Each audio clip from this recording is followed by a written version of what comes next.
अल्हम्दुलिल्लाह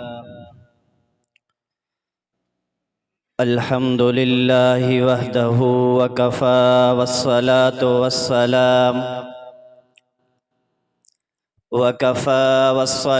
वस्सलामु अला मन ला नबिय्य बअदा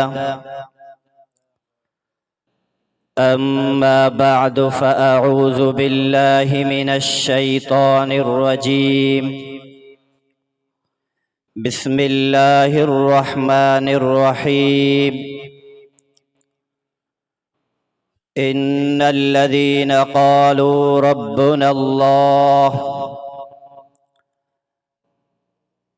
औ कमा क़ालल्लाहु तबारक व तआला फ़िल क़ुरआनिल मजीद वल फ़ुरक़ानिल हमीद इन्नल्लाह व मलाइकतहु युसल्लूना अलन नबिय्य या अय्युहल्लज़ीना आमनू सल्लू अलैहि व सल्लिमू तस्लीमा अल्लाहुम्मा सल्लि अला सय्यिदिना मुहम्मदिन नबिय्यिल उम्मिय्यि व अला आलिहि व अस्हाबिहि व बारिक व सल्लिम अल्लाहुम्मा सल्लि अला मुहम्मदिन फ़ी अव्वलि कलामिना अल्लाहुम्मा सल्लि अला मुहम्मदिन फ़ी औसति कलामिना अल्लाहुम्मा सल्लि अला मुहम्मदिन फ़ी आखिर कलामिना अल्लाहुम्मा सल्लि अला मुहम्मदिन सल्लल्लाहु अलैहि वसल्लम वरज़ा अन्नी रिज़ल ला तस्ख़ुत बअदहु अबदन अबदा। जमियत तलबा इस्लाम ठेड़ी जे तरफ़ खां मुनक़िद थींदड़ अज हिन प्रोग्राम में असां तवां शरीक आहियूं। अल्लाह रब्बुल इज़्ज़त असां तवां जी हिन हाज़िरी के मंजूर व मक़बूल फरमाए।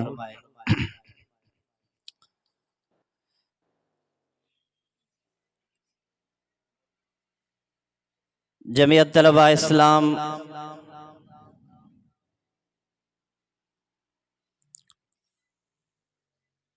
शागिर्दन जी हिक तंजीम आहे, तहरीक आहे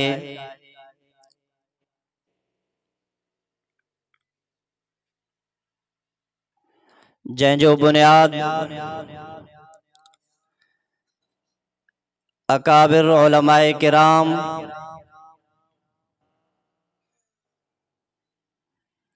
तमाम घणो पहिरियां रखियो।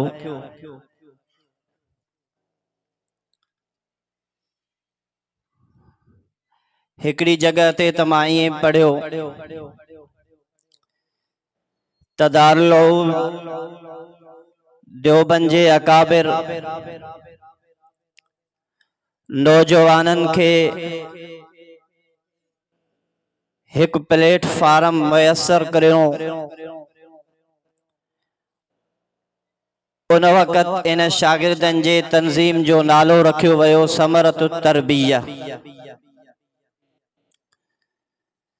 जंहिंखे हलाइण जे लाइ अकाबिरीन मुख्तलिफ उलमाए किराम जी निगरानी मुकर्रर कई ऐं दारुल उलूम देवबंद मदरसे जो हिकड़ो कमरो मुख्तस कयो वियो।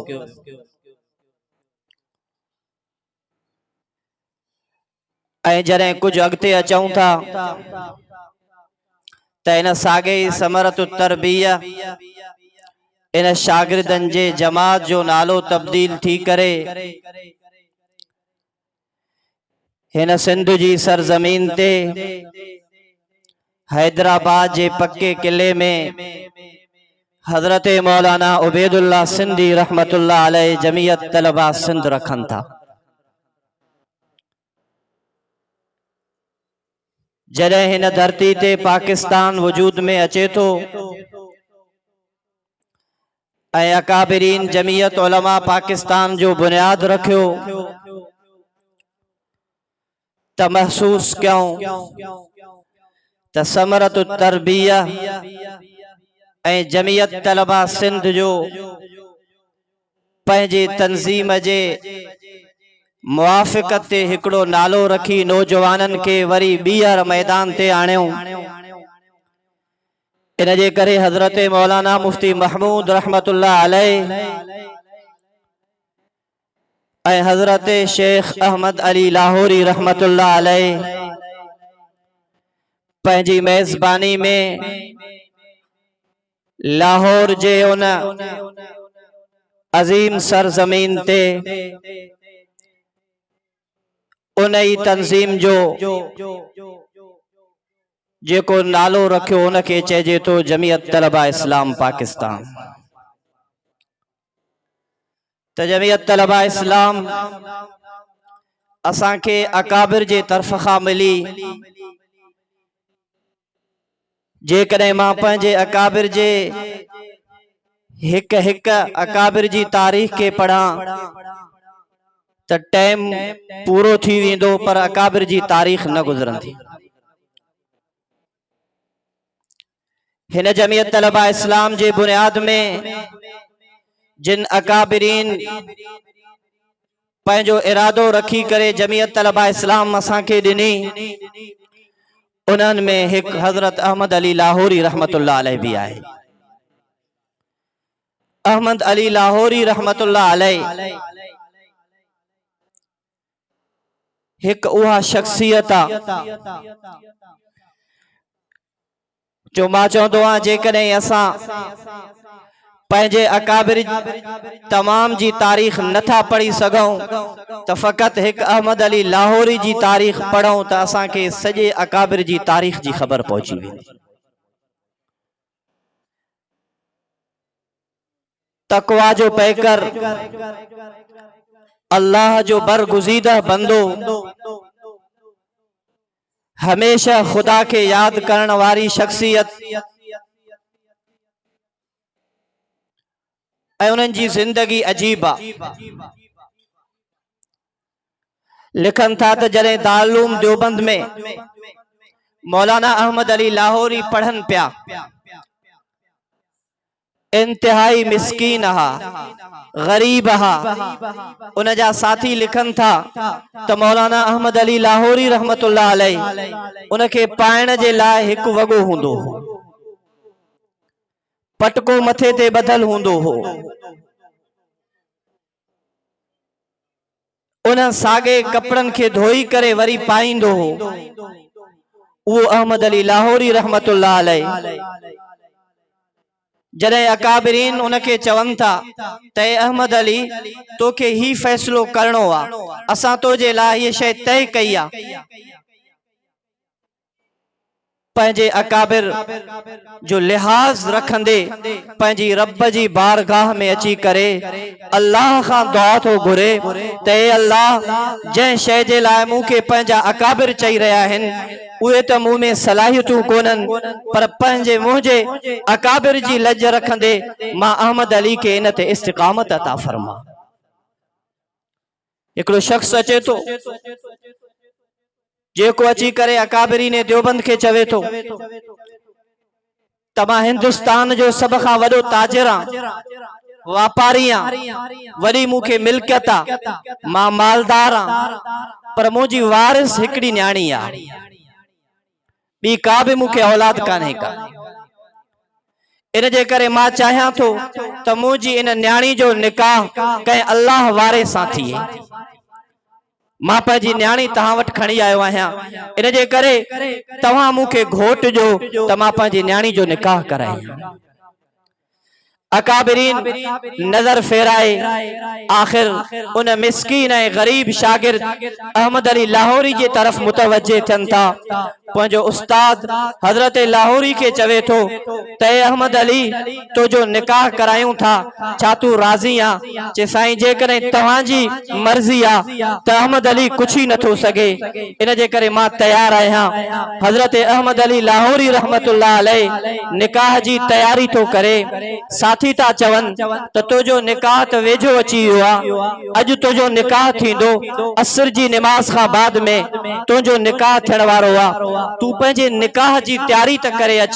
हज़रत अहमद अली लाहौरी रहमतुल्लाह अलैह अखियुनि मां ॻोढ़ा था अचनि, रोई थो पवे त मुंहिंजो देश बि हिते नाहे, मुंहिंजो को हिते वारी ऐं वारिस बि नाहे, मूंखे एतिरी ताक़त बि नाहे जो कुछ खरीद करे सघां, जो मां पंहिंजे निकाह में सुठो वॻो पाए अचां। हज़रत अहमद अली लाहौरी रहमतुल्लाह अलैह अल्लाह जी बारगाह में वञे थो, अल्लाह खां घुरे थो। जॾहिं मंझंदि जो टाइम थो थिए, साथी था चइनिसि, ए अहमद अली तुझो शाम निकाह थियणो आहे, तू शहर मां वञ, को कपिड़ो ख़रीद करे अच, नओं वॻो ख़रीद करे अच।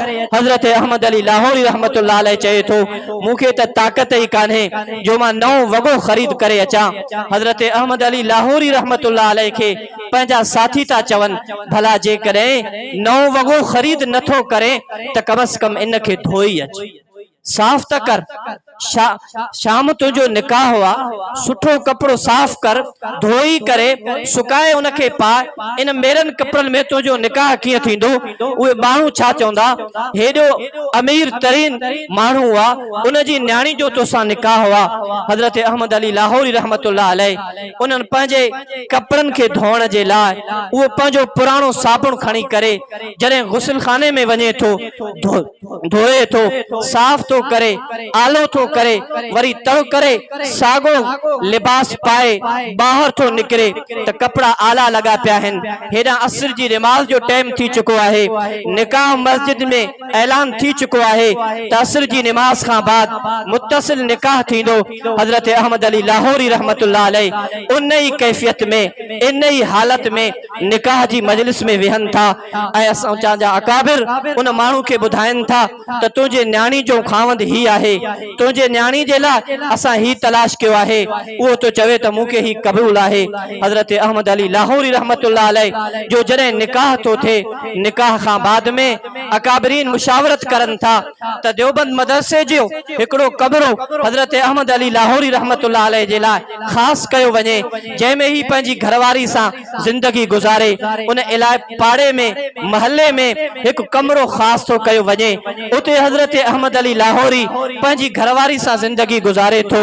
चवनि था 3 दिहाड़नि खां बाद में जॾहिं हज़रत अहमद अली लाहौरी रहमतुल्लाह अलैह पंहिंजे कमरे खां ॿाहिरि पियो अचे त ओचितो उन जे साम्हूं ससु अची वई, याने उन जी घरवारी जी अम्मड़ अची वई। उनखे ॾिसी वरतई, परेशान थी वियो त ही छा थींदो।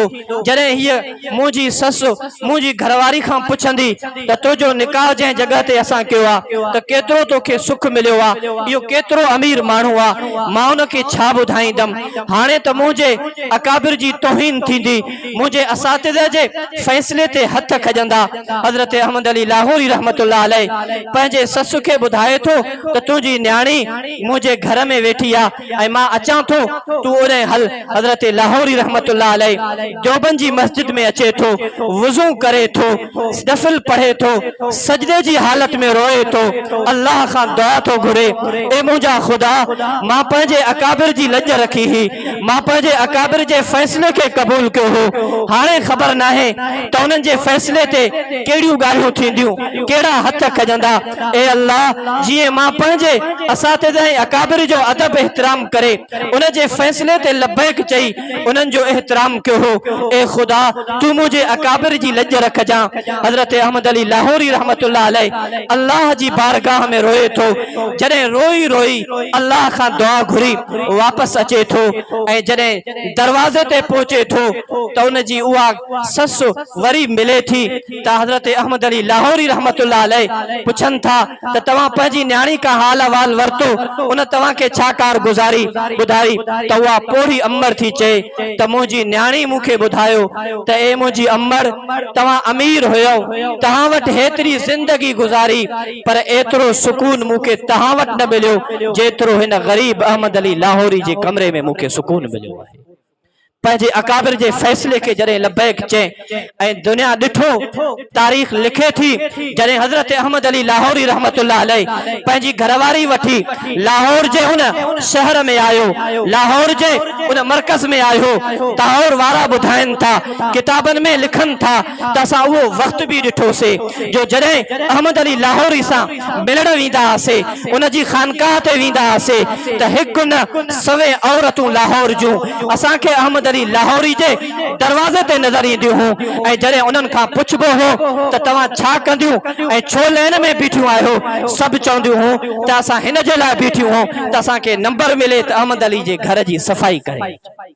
जॾहिं पंहिंजे अकाबिर जे फैसले ते उन्हनि इन इस्तिकामत सां बिही करे पंहिंजे अकाबिर जो लिहाज़ ऐं अदब रखियो त अल्लाह ताला अहमद अली लाहौरी ऐं उन जी घरवारी खे उहो मक़ाम अता फरमाए छॾियो। त अहिड़नि अकाबिर अहिड़नि उलमाए किराम जो जमीयत तलबा इस्लाम जे हिन बुनियाद में हथ आहे। अहिड़नि अकाबिर जो जमीयत तलबा इस्लाम जे बुनियाद में किरदार आहे। त इन जे करे जंहिं जमात सां तोड़े असां वाबिस्ता आहियूं, जंहिं जमात सां तोड़े असां ताल्लुक़ रखूं था, उहा जमात अकाबिरीन जे हथनि सां रखियल बुनियाद आहे, अकाबिरीन जी मिलियल अमानत आहे।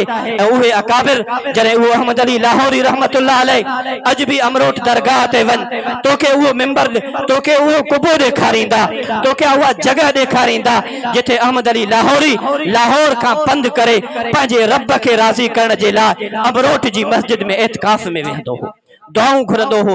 उन्हनि अकाबिर जी मिलियल ही जमीयत तलबा इस्लाम आहे। त मुंहिंजा मोहतरम दोस्तो, जमीयत तलबा इस्लाम हिकु बा किरदार जमात आहे ऐं बा अमल जमात आहे जेका अकाबिर असां तव्हांखे ॾिनी आहे।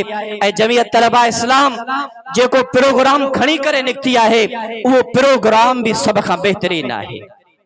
दुनिया जे अंदर हर माण्हू, दुनिया जे अंदर हर तंजीम, दुनिया जे अंदर हर तहरीक या अॼोके दौर जे अंदर या माज़ी में जेको कुछ असां ॾिठो आहे, टिन तरीक़नि सां माण्हुनि खे गुमराह करण जी कोशिश कई वेंदी आहे।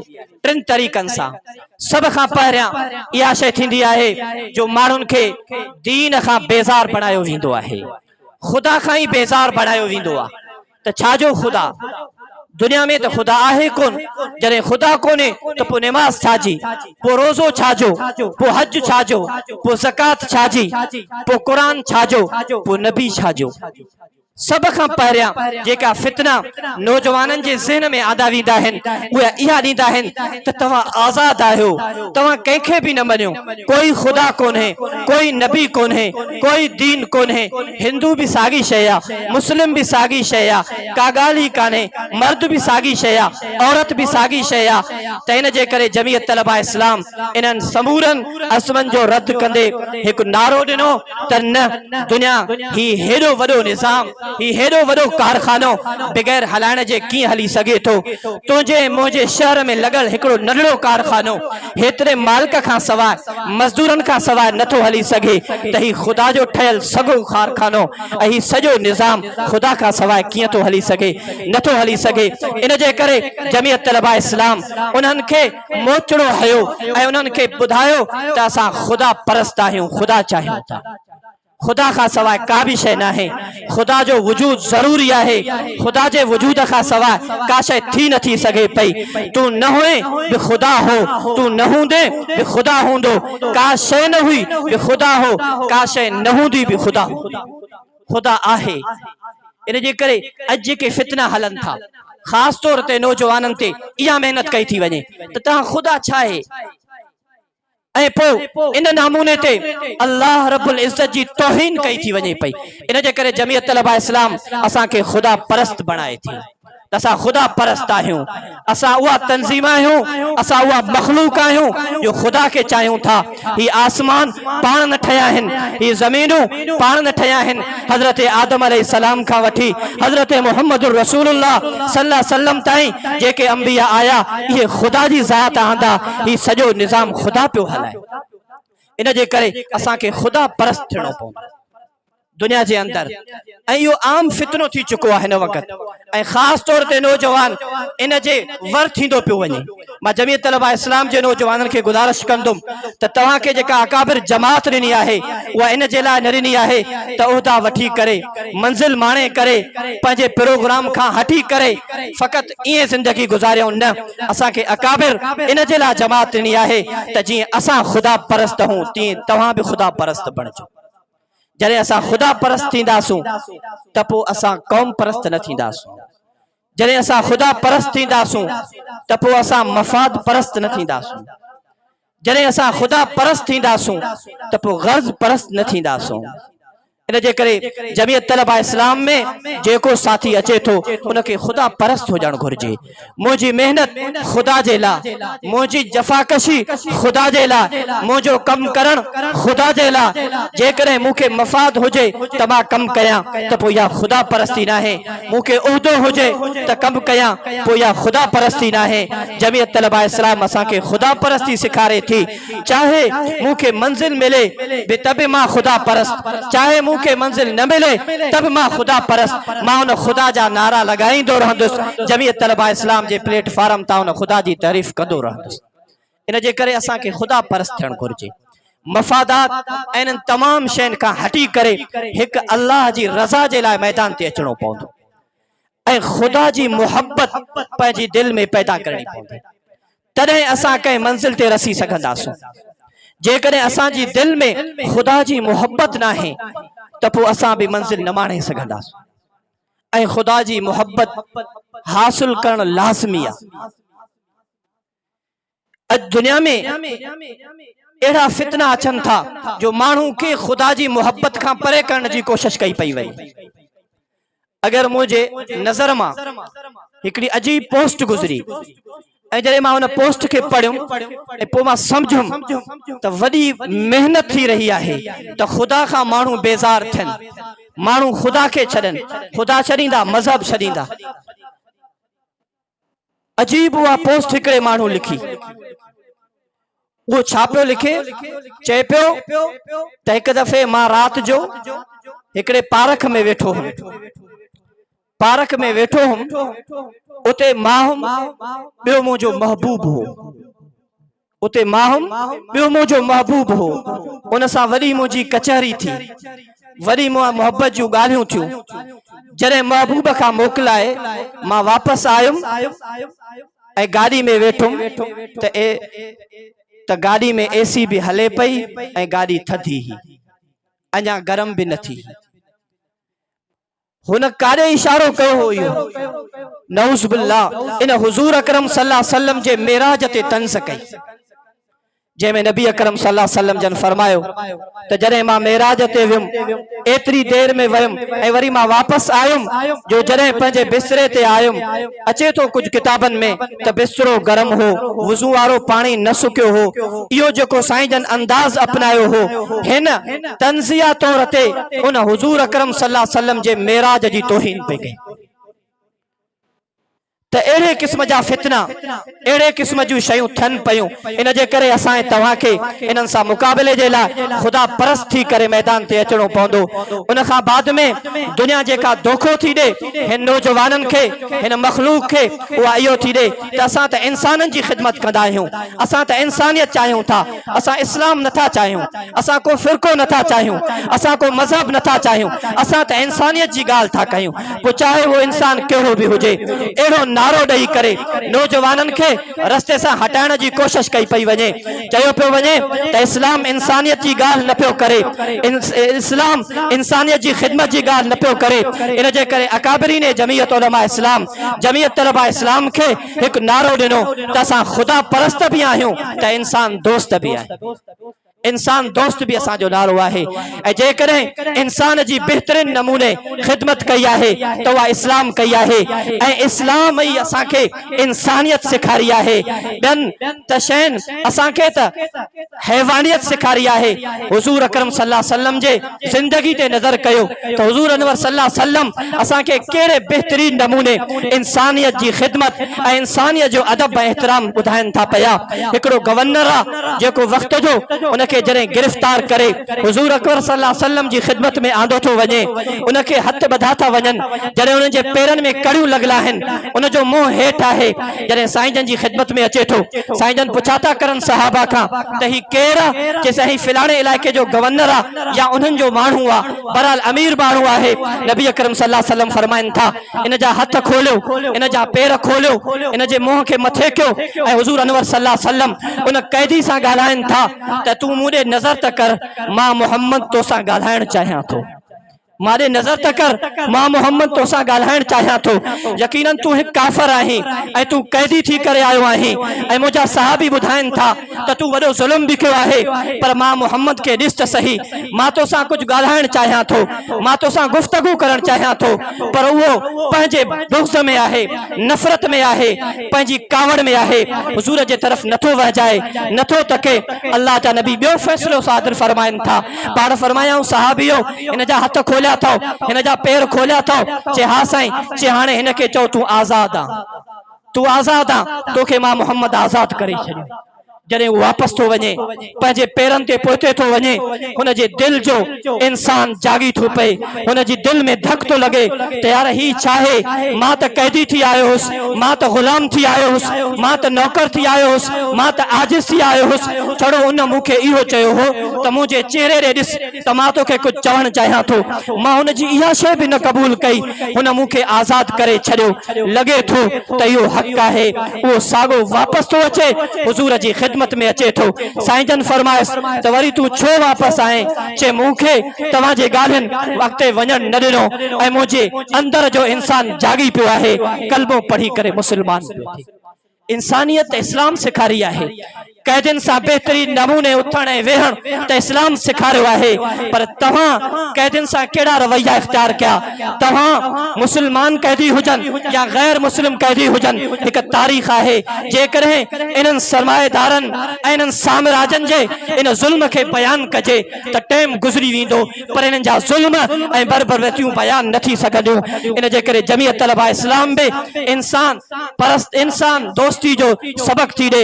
इन जे करे तव्हांखे हर नौजवान सां मिलणो पवंदो, हर नौजवान सां ॻाल्हाइणो पवंदो, बाअदब ऐं बाइख़लाक़ थी करे उनखे दावत ॾियणी पवंदी। जॾहिं तव्हां इहो पैगाम खणी करे नौजवाननि ताईं पहुचंदो, इंशाअल्लाह उहो ॾींहुं परे नाहे जो ठेड़ी जे शहर जो हर नौजवान तव्हांजे जमीयत तलबा इस्लाम जो साथी ऐं कारकुन बणंदो। त इन जे करे मुंहिंजा मोहतरम दोस्तो, इन्हनि शयुनि खे यादि कयूं त असां ख़ुदा परस्ती जी दावत था ॾियूं, इंसान दोस्ती जी दावत था ॾियूं, ऐं इन खां बाद जेको बहितरीन नारो ॾींदा आहिनि त इस्लाम में इंसाफ़ कोन्हे, इस्लाम में इंसाफ़ कोन्हे, असां वटि इंसाफ़ आहे। इन जे करे जमीयत तलबा इस्लाम हर नारनि जी रद्द कंदे लिखियो माशी मुसावात, असां वटि बराबरी आहे। तव्हां कहिड़ी ॻाल्हि था कयो, बहरहाल इस्लाम असांखे बराबरी कीअं सेखारी आहे, इन जा खोड़ सारा मिसाल आहिनि। अकाबरीन उलमा अची चुका आहिनि, उन्हनि जी मौजूदगी में मां वधीक गुफ़्तगू बेअदबी सम्झां थो। अल्लाह ताला तव्हां असांजी हिन हाज़िरी खे मंज़ूर मक़बूल फरमाए। मां जेको चयुमि अल्लाह ताला क़बूल फरमाए। वमा अलैना इल्लल बला।